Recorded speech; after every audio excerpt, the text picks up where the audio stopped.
Assalamualaikum warahmatullahi wabarakatuh. Waalaikumsalam warahmatullahi wabarakatuh. Bismillah. Bismillahi alhamdulillahi arsala rasulahu bil huda wa dinil haq liyudhhirahu ala dini kullihi wa kafa billahi syahida. Asyhadu an la ilaha illallah wahdahu la syarika lahu wa asyhadu anna Muhammadan abduhu wa rasuluhu la nabiyya ba'da. Rabbi shrah li sadri wa yassir li amri wahlul 'uqdatam min lisani yafqahu qawli. Pemirsa yang budiman, bertemu lagi dengan kami dengan channel Gus Gaul. Kali ini kita bersama dengan Kiai Munir. Beliau adalah Dekan Tarbiyah IAIN Ponorogo dan Wakil Ketua PCNU Kabupaten Madiun. Kali ini kita masih membahas kitab fenomenal, yaitu kitab Hadratus Syekh Mbah Hasyim Asy'ari Pondok Tebu Ireng, Jombang, Jawa Timur. Monggo Kiai Munir, apa yang mau dibahas di dalam kitab Adabul Alim wal Muta'alim kali ini? Mungkin bisa meneruskan episode yang lalu. Terima kasih. Nggih. Assalamualaikum warahmatullahi wabarakatuh. Waalaikumsalam warahmatullahi wabarakatuh. Para pemirsa channel Gus Gaul yang dirahmati Allah, alhamdulillah wa syukrulillah. Pada kesempatan ini kita masih dipertemukan oleh Allah untuk bersama-sama ngaji kitab yang sangat monumental yang ditulis oleh Hadratus Syekh Ramayai Hasyim Asy'ari Al-Maghfurlah, pendiri Jam'iyah Nahdlatul Ulama di negara kita ini. Mudah-mudahan kita senantiasa mendapatkan keberkahan dari Allah Subhanahu wa Ta'ala. Kita mulai, Mas. Monggo, Yai. Bismillahirrahmanirrahim. Qala al-muallifu rahimahullahu ta'ala. Wal khamisu, yang kelima, ayyubakkira li sama'il ilmi la siyama al hadith. Ayyubakkira li sama'il ilmi la siyama al hadith. Maknanya adalah bahwa kita harus mendahulukan untuk mencari ilmu, terutama adalah ilmu hadis. Ya. Jadi ilmu hadis itu adalah ilmu yang sangat penting yang harus kita dahulukan dalam mencari ilmu. Tentunya mendahulukan kitab hadis ini atau mempelajari hadis ini setelah mempelajari kitab-kitab yang kemarin sudah dijelaskan pada aspek atau poin yang pertama sampai poin yang keempat. Wala yuhmilu al-ishtighala bihi wa bi'ulumihi wan nadhar fi isnadihi wa ahkamihi wa fawaidihi wa lughatihi wa tawarikhihi. Maksudnya ketika kita mempelajari ulumul hadis atau ketika kita mempelajari hadis, itu kita tidak boleh meremehkan, mengabaikan untuk mempelajari ulumul hadisnya. Dari ulumul hadis itu yang terpenting adalah an-nadhar fi isnadihi. Jadi kita menganalisis, kita melihat, kita meneliti isnadul hadis atau sanadul hadis yang kemarin sempat kita jelaskan pada episode yang lalu, yaitu silsilah perawi mulai dari Rasulullah, sahabat, tabi'in, tabi'in sampai kepada mukharrij. Nah, itu kredibilitasnya seperti apa? Ini adalah isnad. Transisi keilmuannya itu ya? Iya, transmisi keilmuannya itu. Jadi mulai Rasulullah, kemudian sampai kepada mukharrij, sampai kepada perawi terakhir. Imam Bukhari misalnya, Imam Nasai misalnya, ini adalah mukharrijul hadits. Itu bagaimana isnadnya itu? Karena seseorang itu ketika, atau perawi hadis itu ketika melakukan hal yang tidak dibenarkan oleh syariat, melakukan perbuatan yang tidak dibenarkan oleh agama, maka akan menjadikan hadisnya itu dipertanyakan. Artinya kredibilitas hadisnya itu sangat dipengaruhi oleh kualifikasi perawi itu sendiri. Itu isnad. Wa ahkamihi. Jadi hukum-hukum hadis, maksudnya di sini adalah hadis itu dari sisi kredibilitasnya, kesahihannya, ya, itu bisa dibagi menjadi 3. Ada hadis sahih, Ya. kemudian hadis hasan, kemudian hadis dhaif. Jangan sampai kemudian kita berhujjah menyandarkan hukum dari hadis yang dhaif. Apalagi kemudian mengambil yang dhaif, mengabaikan yang sahih. Ini kan malah terbalik gitu. Wa fawaidihi, faidah-faidah hadis gitu. Wa lughatihi, redaksi hadis. Wa tawarikhihi, dan sejarah hadis. Jadi hadis itu kan juga mempunyai sejarah, ya, mempunyai sejarah. Kalau dalam ulumul Quran, ayat-ayat Al-Quran itu ada yang dinamakan asbabun nuzul. Ya. Maka dalam hadis itu juga ada sejarahnya. Asal-usulnya itu ya. Asal-usul hadis. Yang itu nanti disebut dalam ulumul hadis itu dengan asbabul wurud. Ya. Bagaimana hadis ini bisa muncul, disabdakan oleh Rasulullah. Kemudian Syekh Hasyim Asy'ari melanjutkan tulisannya, wa ya'tani awwalan bi sahihil Bukhari wa Muslim. Jadi yang pertama kali dalam kitab hadis itu seyogyanya yang dipelajari adalah kitab Sahih Bukhari. Ya. Baru kemudian Sahih Muslim. Karena kedua kitab ini merupakan kitab induk dalam hadis. Jadi yang paling banyak sahihnya itu adalah hadis-hadis yang dimuat Imam Bukhari dalam kitab Sahih Bukhari. Kemudian setelah itu Sahih Muslim. Salah satu yang menjadikan kitab Sahih Bukhari ini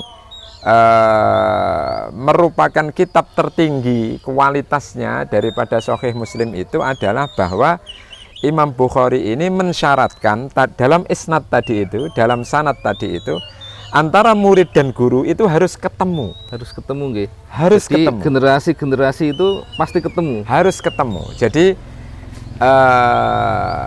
dalam hadis misalnya ada an-anah gitu, ada an siapa, ini kan guru kepada guru, murid kepada guru, kemudian kepada gurunya terus sampai kepada Rasulullah.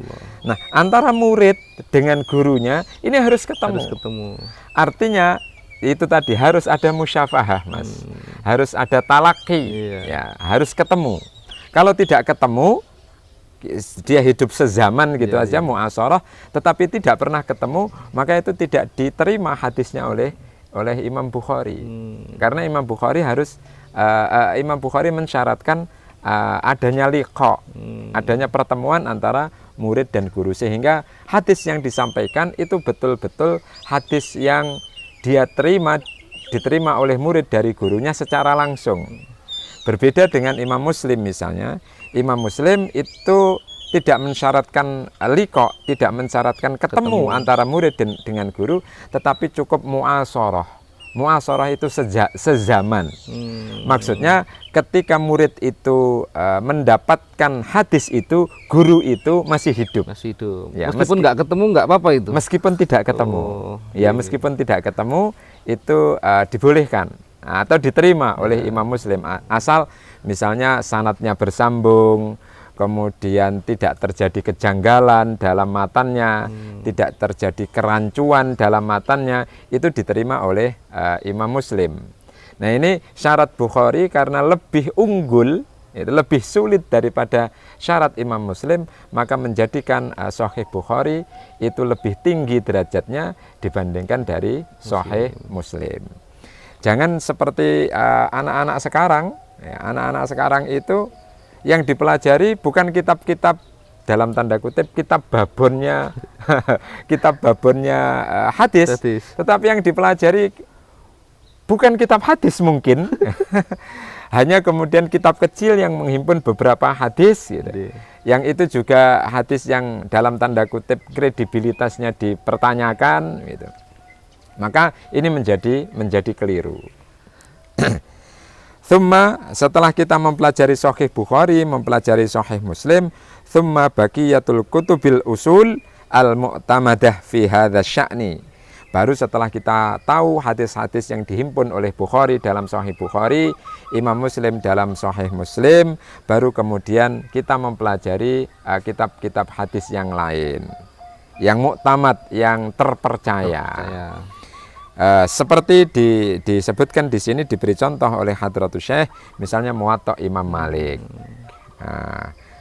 Sunan Abi Dawud, Sunan An-Nasai, Sunan Ibnu Majah, Sunan At-Tirmidzi, dan seterusnya, yang ini kemudian nanti oleh para ulama disebut dengan Kutubus Sittah. Kutubus Sittah. Kutubus Sittah itu dua sahih ditambah dengan 4 sunan. Nah, itu Kutubus Sittah. Jangan keluar dari Kutubus Sittah ini. Ya. Wala yambagi ayak taswira ala ma huwa aqall min dzalik. Jadi tidak boleh kita mencukupkan kurang dari 6 kitab ini. Ya minimal kita harus muta'alim ketika ingin mutabahhir dalam bidang ilmu agama, minimal harus tahu hadis-hadis yang dihimpun dalam kitab Kutubus Sittah ini. Dan ini termasuk ini ya, Nyun Sewu. Mbah Hasyim ini kan termasuk orang yang sangat hafal tentang hadis ini. Dan diberikan gelar Hadratus Syekh itu kan sudah menghafal kitab Kutubus Sittah itu yang diterangkan tadi beberapa itu tadi. Jadi dalam ulumul hadis itu memang ada lakop-lakop yang mungkin sekarang bisa disebut dengan gelar. Kalau sekarang ada sarjana, ada magister, ada doktor, kemudian ada profesor. Gitu. Kalau dulu itu juga ada, tetapi dengan yang berbeda. Nah, misalnya ada Hujjatul Islam, nah, itu yang tertinggi banget itu. Misalnya Imam Ghazali itu Hujjatul Islam. Nah, dalam hadis, ulumul hadis juga ada tingkatan-tingkatannya. Misalnya ada hafid, ada dhabit, ada thiqah, dan seterusnya. Ini adalah tingkatan-tingkatan dalam tingkatan-tingkatan gelar yang disandang oleh seorang perawi hadis. Nah, yang terakhir saya sebutkan atau disebutkan oleh Hadratus Syekh, wa ni'mal mu'inu lil faqihi Kitabu Sunanil Kubra li Abi Bakar Al-Baihaqi. Nah, kalau kita ingin menjadi seorang faqih, gitu, setelah kitab 6 tadi itu Kutubus Sittah, yang harus dipelajari adalah kitab As-Sunanul Kubra yang ditulis oleh Al-Imam Al-Baihaqi. Kenapa itu penting? Menurut Hadratus Syekh, fa innal haditha ahadu janahai al-ilmi bisyariah. Jadi karena kitab hadis itu merupakan salah satu pokok, salah satu sayap dari sumber syariat. Karena sumber syariat itu adalah Quran dan hadis. Qala Imamuna Asy-Syafi'i radhiyallahu an, Imam Syafi'i pernah mengatakan, man nadhara fil hadits qawiyat hujjatuhu. Man nadhara fil hadits qawiyat hujjatuhu. Barang siapa yang banyak menghafal tentang hadis, maka argumentasi ketika dia berfatwa tentang hukum akan sangat kuat. Maka hadis itu harus dihafalkan, Mas. Hadis itu harus dihafalkan. Jadi jangan kemudian ketika kita mau berargumen, mencari kitab hadis, membaca, mencari-cari, tidak begitu. Jadi harus an dhahri qalbin. Dihafalkan ya. Harus dihafalkan. Karena orang yang tidak hafal sesuatu itu tidak akan bisa memberikan sesuatu. Ya, bagaimana dia memberikan, dia sendiri tidak tahu. Dan itu juga harus distorkan ke guru kita ya, hafalan itu. Betul. Tidak lantas kita membaca buku atau membaca hadis dihafalkan tanpa kita storkan, kita sampaikan kepada guru kita. Itulah kemarin yang kita sebut dengan musyafahah atau talaki. Itu harus ditashihkan. Hafalan itu harus ditashihkan kepada seorang guru. Ini kayaknya menarik, mungkin akan kita lanjutkan di episode yang akan datang selanjutnya. Monggo majelis ini ditutup dengan doa sebelum ditutup. Terima kasih. Monggo kita sama-sama berdoa memohon kepada Allah Subhanahu wa taala. Mudah-mudahan sisa hidup kita ini oleh Allah mendapatkan keberkahan dan Amin. mudah-mudahan kita senantiasa diberikan istiqomah dalam menjalankan syariat agama dan berdakwah ilallahi subhanahu wa ta'ala. Amin. Allahumma salli ala sayyidina Muhammad wa ala ali sayyidina Muhammad wa sallim radhiyallahu tabaraka wa ta'ala an kulli sahabati rasulillahi ajma'in walhamdulillahi rabbil alamin. Amin. Hamdan yuwafi ni'amahu wa yukafi mazidah. Amin. Ya rabbana lakal hamdu kama yanbaghi li jalali wajhikal karimi wa 'azimi sultanik. Amin. Allahumma faqqihna fid din. Amin. Allahumma faqqihna fid din. Allahumma faqqihna fid din. Amin. Rabbana taqabbal minna innaka antas samiul alim. Tub alaina innaka antat tawwabur rahim. Rabbana atina fid dunya hasanah wa fil akhirati hasanah wa qina adzabannar. Sallallahu ala khairi sayyidina Muhammad wa ala alihi wa sahbihi wa baraka wasallam. Walhamdulillahi rabbil alamin. Al-Fatihah. A'udzubillahi minasyaitonir rajim. Bismillahirrahmanirrahim. Alhamdulillahi rabbil alamin arrahmanir rahim maliki yaumiddin. Iyyaka na'budu wa iyyaka nasta'in. Ihdinas siratal mustaqim. Shiratal ladzina an'amta 'alaihim ghairil maghdubi 'alaihim waladdallin. Amin. Kurang lebihnya mohon maaf.